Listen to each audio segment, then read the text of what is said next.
আসসালামু আলাইকুম, আমি ডক্টর মাহবুবা হাসান। পবিত্র মাহে রমজানের শুভেচ্ছা জানাচ্ছি সবাইকে।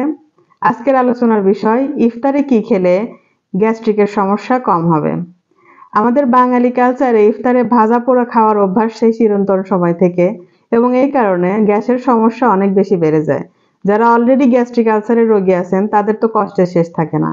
তাই আজকে এমন কিছু টিপস দিব যেগুলো ফলো করে যদি ইফতার করেন তাহলে গ্যাসের সমস্যা অনেক কম থাকবে। প্রথম টিপসটা হচ্ছে খাবার পরে একটু হাঁটাহাঁটি। ইফতার করার পরে হাঁটাহাঁটির অভ্যাস অনেকের থাকে, কিন্তু বেশিরভাগ মানুষই দেখা যায় যেহেতু সারাদিন না খেয়ে আছে, একটু দুর্বল লাগে, হঠাৎ করে আবার অনেক বেশি খেয়ে ফেলে এবং সাথে সাথে শুয়ে পড়ে বা রেস্ট করার চেষ্টা করে।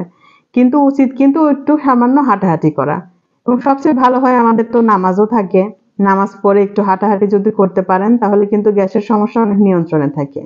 কেন? কারণ শুয়ে পড়লে যেটা ঘটে, পাকস্থলী থেকে খাবারটা, যেহেতু ইফতারে আমাদের প্রবণতা থাকে একটু বেশি খাওয়ার, অনেকে অনেক বেশি লিকুইড বা পানিও খেয়ে ফেলে, খাবারটা উপরের দিকে উঠে আসার একটা প্রবণতা থাকে, এবং এই খাবারটা উপরের দিকে উঠে যখন আসে পাকস্থলীর ভাবটা ক্রস করে ইসোফেগাস বা খাদ্যনালীতে, তখন কিন্তু এই বুকের জ্বালা পোড়া, পেট ফাঁপা ভাবটা অনেক বেশি বেড়ে যায়। এর সাথে বদহজম, টক ঢেকুর এই সমস্যাগুলো শুরু হয়। তবে যদি নিতান্তই অসুস্থ বোধ করেন, সেক্ষেত্রে শোয়ার সময় 2টা বালিশ নিতে পারেন এবং পায়ের দিকটা নিচু রেখে মাথার দিকটা একটু বেশি উঁচু রেখে একটু রেস্ট নিতে পারেন। 2 নাম্বার টিপস হচ্ছে ইফতারে অল্প পরিমাণে খাবার খাওয়া। সারাদিন না খেয়ে অবশ্যই তো মনে চায় অনেক কিছু খেতে, অনেক পেট ভরে খেতে, কিন্তু এই পেট খুব ফিল আপ করে খেলে বদহজমের সমস্যা হওয়ার কারণটা কিন্তু আমি প্রথম টিপসের সময় বলে দিয়েছি। পেট অনেক বেশি ভরে খেলে পাকস্থলীতে চাপ পড়বে এবং এই খাবার বা গ্যাস্ট্রিক জুসটা, সেটা কিন্তু ইসোফেগাস বা খাদ্যনালীতে উঠে আসার একটা সম্ভাবনা থাকে। তাই অল্প পরিমাণে ইফতার করুন। নামাজ এবং হাঁটাহাঁটি শেষে এসে দরকার হয় আবার একটু আপনারা রাতের ডিনারে একটু খাবার খেলেন, কিন্তু একই সাথে যদি সব খাওয়ার চেষ্টা করেন তাহলে কিন্তু বদহজম, গ্যাস এই সমস্যাগুলো বাড়তেই থাকবে। 3 নম্বর টিপস, এটা অনেক ডাক্তারের মুখে আপনারা শুনেছেন, কিন্তু এটা বলতেই হবে কারণ বিষয়টা খুব গুরুত্বপূর্ণ। ভাজা পোড়া খাবার আমাদের বাঙালি সংস্কৃতির অবিচ্ছেদ্য অংশই বলা যায়। ভাজা পোড়া বিভিন্ন ধরনের আইটেম জনপ্রিয়তারও দিন দিন যেন বাড়ছে। যে খাবারগুলো আমরা সচরাচর ইফতারিতে রাখি, এই যে পেঁয়াজু, বেগুনি, এগুলো কিন্তু ডুবো তেলে ভাজা হয়, এবং ডুবো তেলে ভাজা খাবারগুলোতে এজি নামক এক ধরনের উপাদান থাকে, যেটা শরীরের জন্য ভীষণ ক্ষতিকর।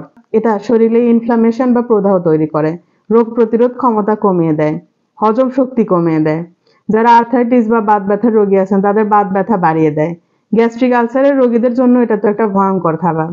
এর উপরে খাবারগুলো যদি বাইরে থেকে কেনা হয় তাহলে তো আরো খারাপ অবস্থা, কারণ একই তেল বারবার ব্যবহার করার কারণে সে খাবারগুলোতে আরো বিষাক্ত উপাদান যুক্ত হয়।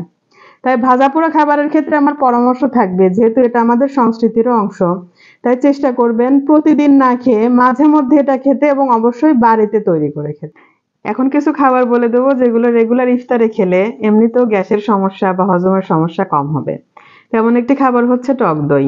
টক দই হজম যেমন সহজ করে দেয়, তেমনি এতে থাকা পুষ্টি উপাদান কিন্তু গাট হেলথের জন্য অনেক বেশি উপকারী। ডায়াবেটিস রোগীরাও নিশ্চিন্তে খেতে পারবেন, যেহেতু এতে চিনি থাকে না। আবার যাদের দুধ জাতীয় খাবার হজম করতে সমস্যা হয় তারাও কিন্তু টক দই সহজেই খেতে পারবেন। এছাড়াও কিছু শরবত ইফতারে রাখার চেষ্টা করবেন, যেমন বেলের শরবত, ইসবগুলের ভুসির শরবত, বাইরে থেকে কিনে আনা ট্যাং বা রং বেরঙের শরবত, চিনি বা গুড় দেওয়া অস্বাস্থ্যকর এসব শরবত খাওয়ার চেয়ে বাসায় যদি শরবত তৈরি করেন সেটা জন্য শরীরের পক্ষে অনেক বেশি উপকারী হবে।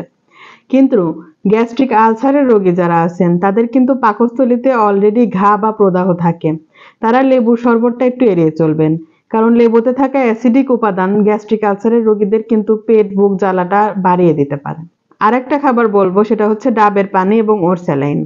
সারাদিনের এই যে পানি শূন্যতা বা ডিহাইড্রেশন দূর করতে এই 2টা খাবার কিন্তু খুব কাজে লাগে। ডাবের পানিতে ইলেকট্রোলাইট থাকে, পটাশিয়াম থাকে, তাই এটা ডিহাইড্রেশন দূর করতে খুব ভালো কাজে দেয়। সবশেষে একটা বিশেষ টিপস, ইফতার শেষে ধূমপান করা অনেকেরই অভ্যাস। এটা হয়তো অনেক পেশেন্টই স্বীকার করে না, আবার রোগী দেখতে গিয়ে অনেক পেশেন্ট এমন পায় তারা কিন্তু বলে যে ইফতারের পরে ধূমপানের অভ্যাসটা তারা ছাড়তে পারছে না। ধূমপান তো এমনিতেই খারাপ, এবং আপনি রমজানে এত কষ্ট করে যখন এই সংযম করে রোজাটা রাখছেনই, সেক্ষেত্রে ধূমপান করে কেন রমজানের এই পবিত্রতা নষ্ট করবেন? ধূমপান করা খারাপ, ঠিক আছে, কিন্তু গ্যাস্ট্রিক আলসারের সঙ্গেও কিন্তু এর সরাসরি সংযোগ আছে। গবেষণায় দেখা গেছে যেসব গ্যাস্ট্রিক আলসারের রোগীরা ধূমপান করে তাদের কিন্তু আলসারের সমস্যা যারা অধূমপায়ী তাদের চেয়ে অনেক বেশি ভয়ঙ্কর হয়ে দাঁড়ায়। তাই চেষ্টা করবেন ইফতারের পর যদি আপনাদের ধূমপানের অভ্যাস থাকে সেটাকে ধীরে ধীরে কমিয়ে দেওয়ার। আজকে আলোচনা করলাম ইফতারের বিভিন্ন টিপস নিয়ে। একইভাবে সেহরিতে কি খেলে সারাদিন এনার্জি পাবেন সেটা নিয়েও চ্যানেলে লং ভিডিও দেওয়া আছে, আই বাটনে ক্লিক করে বা ডেসক্রিপশন বক্স থেকে অবশ্যই ভিডিওটা দেখে নেবেন।